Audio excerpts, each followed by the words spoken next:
Change has come to America. Believe it. Help is on the way. Knock, knock. All of these people down to the police headquarters, they should book them for violating a federal statute. What they're trying to do is change the outcome of a Supreme Court decision, and they're doing it by showing force and intimidation.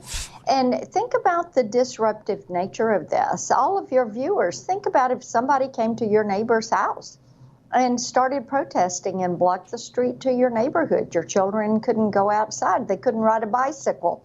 They couldn't go play. You can't get in and out of your house without a policeman, officer being there to assist you. So it's very obvious to me from Marsha Blackburn's little screed there about protesting that is going to be outlawed too, that the freedom of assembly in the First Amendment, that's going to be attacked too. And you already know it if you pay attention to what's going on here in my wackadoodle state, Florida.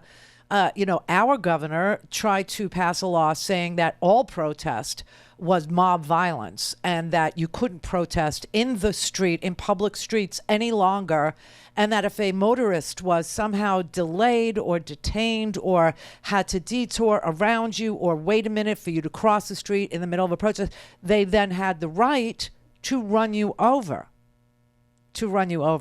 So you can see that the right to protest is totally, because there's nothing violent going on in those protests. There is nothing, forceful. There's nothing violent. There's nothing. I mean, they're showing you candles burning, little white candles, little votives. They're showing you tea lights and and she's screaming. She's telling you, don't believe your own eyes. Don't believe that this is a silent, respectful protest in front of a justice's house that has absolutely nothing to do with any deliberations ongoing, because they've already heard the case.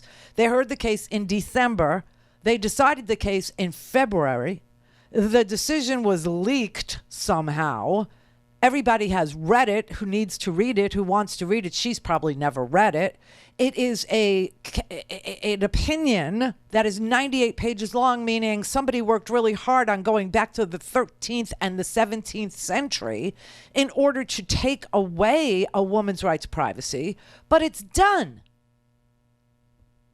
There is no statute that's being violated here. None. And if anything, they're attacking yet another constitutionally protected right when they sit on their TV shows there and they say things like, you can see that this is violent protest. What about the 11 abortion doctors, the 11 OBGYNs who were murdered by the pro-life crowd? What about the biological attacks? What about the harassing phone calls? What about the stalking? What about the teenage girls and the young women who needed police escorts to get into the clinic? I mean, this is like the old Goebbels propaganda, right? Which said and held that what you do is, and Putin does it too, what you do is you accuse your opponent of doing exactly what you're doing. So if Putin is saying that Ukraine is fascist and Ukraine is harboring Nazis, well, then you know that that's what Russia is doing, that Russia is going completely fascist and Russia is deploying, white nationalist soldiers into Ukraine to kill their brothers.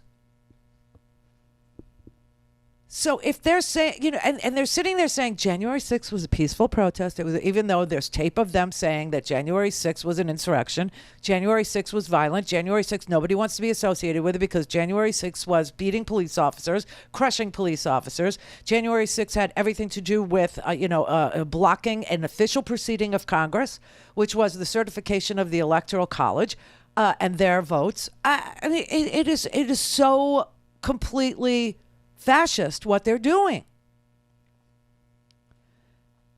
And why? Why do billionaires want to see fascism? Why? Why, everybody?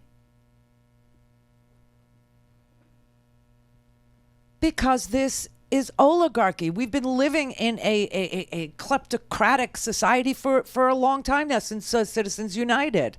We have been offering them a chance to purchase the government since Citizens United.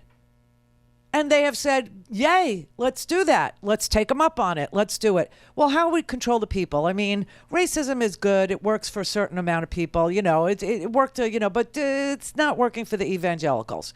Okay, so then let's haul out a 50-year-old decision that gives a constitutional right to women to privacy.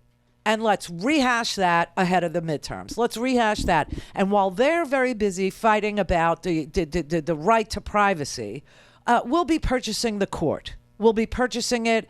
And, we have a friendly president now who can be bought. We have a friendly president now who is one of the most irreligious people that has ever come down the pike. No one will suspect him of promoting religious nationalism. He's a nationalist, all right, but he's not religious. So we can do that. Let's do that. And that's what they did. And they're doing it for profit. And let me tell you something, they don't have your best interests at heart.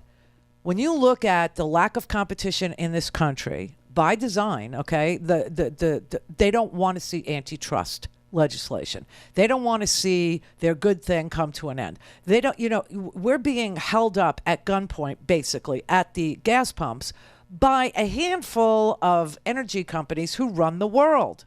They run the world.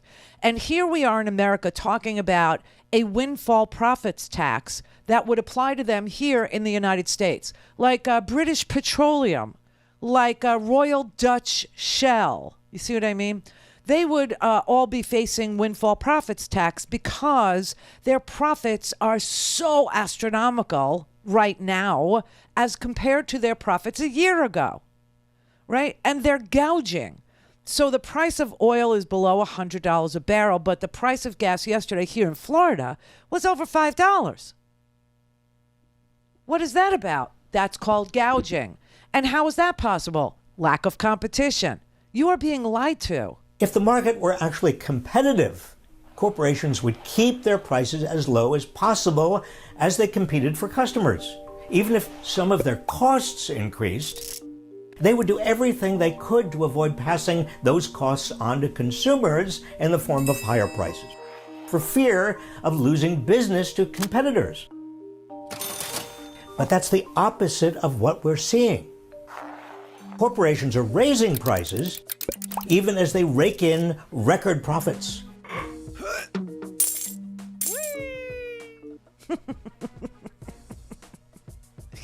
This is what they're doing, and this is why they want us distracted. They purchased the court with mega donors, millions and millions, hundreds of millions of dollars in secret. Dark money went to purchasing the court. Now, who has millions and millions of dollars? Billionaires.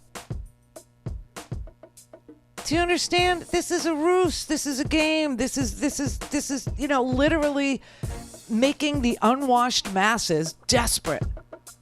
And now we can die too. Now, our lives mean nothing, all right? So this is what they're protecting.